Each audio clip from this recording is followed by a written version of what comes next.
Venas. Vena yugular interna. Vena subclavia. La unión de la vena yugular interna y la vena subclavia forma el tronco venoso brachiocefálico derecho.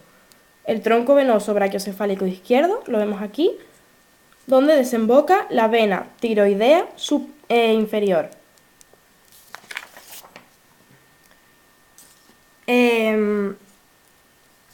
Ángulo yugulosubclavio o ángulo de Pirogoff, donde desembocan dos venas que vemos cortadas. Vena yugular externa, la de detrás, la vemos aquí, y vena yugular anterior. Se continúa aquí y por aquí, que se ve medio transparente en este trocito. La unión del tronco venoso brachiocefálico derecho y brachiocefálico izquierdo forma la vena cava superior. Tronco venoso tirolinguo facial, formado por la vena facial, la vemos aquí, y la vemos llegando a la cara hasta el ángulo del ojo, donde se llama vena angular del ojo. También está formado por la vena tiroidea superior y por la vena lingual, que no aparece en el velorcio, pero estaría por aquí, pasando por delante del músculo hiogloso. El tronco venoso tirolinguo facial desemboca en la vena yugular interna. Vemos en la parte inferior de la vena yugular interna el seno de la vena yugular interna. Arterias. Tronco arterial brachiocefálico derecho. Arteria subclavia. Arteria carótida común. Tronco tirobicérvico escapular. La ramita que sale por detrás de la arteria carótida común, que va a dar las arterias tiroideas inferiores. Por encima del borde superior del cartílago tiroides, la arteria carótida común se divide en arteria carótida externa y arteria carótida interna, que como va por el espacio retroestiloideo solo se ve llegando al agujero carotídeo.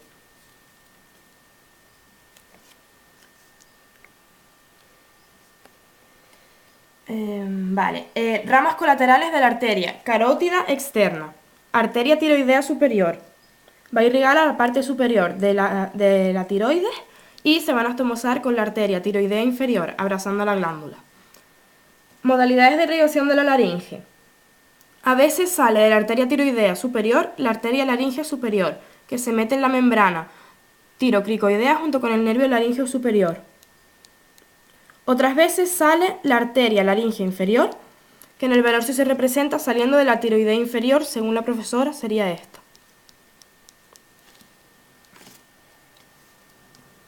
Vemos también la arteria lingual, que es la segunda rama, que pasa por delante,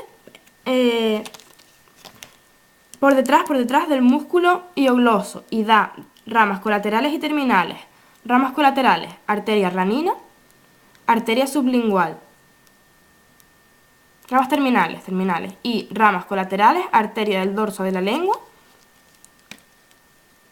y arteria suprayoidea. Y la última rama, arteria facial. Se distingue porque tiene muchas curvas. La vemos un trocito aquí y también siguiendo por la cara, donde termina en una rama terminal, arteria angular del ojo. Da ramas colaterales, la arteria facial, arteria del ala de la nariz, arteria del labio superior, arteria del labio inferior y arteria palatina ascendente, que va pegada a los músculos de las paredes de la faringe. Ramas colaterales posteriores de la arteria carótida externa, arteria occipital. Arteria occipital, que en la zona del occipucio se divide en rama lateral y rama medial. Arteria auricular posterior, siguiente rama colateral posterior de la carótida externa. La arteria auricular posterior en un 50% de las veces da a la arteria estilomastoidea, que en el otro 50% de los casos sale de la arteria occipital, pero en el velorcio la vemos saliendo de la arteria auricular posterior. Esta rama de aquí está mal representada, es la rama que irrigaría al músculo esternocleidomastoideo, pero debería salir de la rama occipital, es decir, está mal representada, sale de la arteria occipital. Por último, rama colateral interna de la arteria carótida externa, la vemos por aquí detrás y la vemos apareciendo en este plano, dando la arteria de Jacobson, que se mete por el agujero de Jacobson junto con el nervio de Jacobson, y también la arteria faríngea superior, que es la única que se ve en el velorcio. Recordar que también se divide en arteria faríngea media y arteria faríngea inferior, pero no se ven en el velorcio. Ramas terminales de la arteria carótida externa. Vemos que se dividiría en dos. En el velorcio está más representado la del centro. Rama temporal superficial, es la rama de detrás. La vemos apareciendo aquí, dando ramas terminales, arteria frontal y arteria parietal. Y ramas colaterales, arteria cigomático malar o cigomático orbitaria, arteria transversa de la cara y arteria temporal media o arteria temporal profunda posterior, que la vemos aquí. Esta rama es inconstante, solo existe cuando hay 3 nervios temporales. Y la otra rama es la arteria maxilar interna, que la vemos aquí. Es la arteria de las 14 ramas colaterales. Empezando de abajo arriba tenemos arteria dentaria inferior, arteria pterigoidea interna, arteria pterigoidea externa, arteria bucal junto con el nervio bucal, arterias dentarias superiores, arteria temporal profunda anterior, arteria temporal profunda posterior. En medio de ambas vemos un ramo para el fascículo fenoidal del músculo pterigoideo externo. La arteria que da la vuelta es la arteria maceterina, que la vemos apareciendo en el músculo macetero. Arteria meningia media, que levantamos y la vemos que pasa por el ojal del nervio aurículo-temporal. Y por último, arteria timpánica, que la vemos junto a la cuerda del tímpano.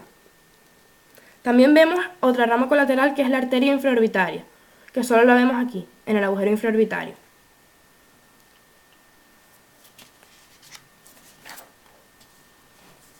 Las ramas terminales de la arteria maxilar interna es la arteria esfenopalatina, que la vemos mejor en el plano base, saliendo por el agujero esfenopalatino, llamándose arteria nasopalatina, que pasa por el conducto palatino anterior, llamándose arteria palatina anterior. También da arterias nasales superiores y un ramo para el cornete inferior. Luego tenemos la arteria palatina descendente, que está en el conducto palatino posterior, por lo que solo la vemos cuando sale de él, pasando a llamarse arteria palatina posterior. Inervación ortosimpática.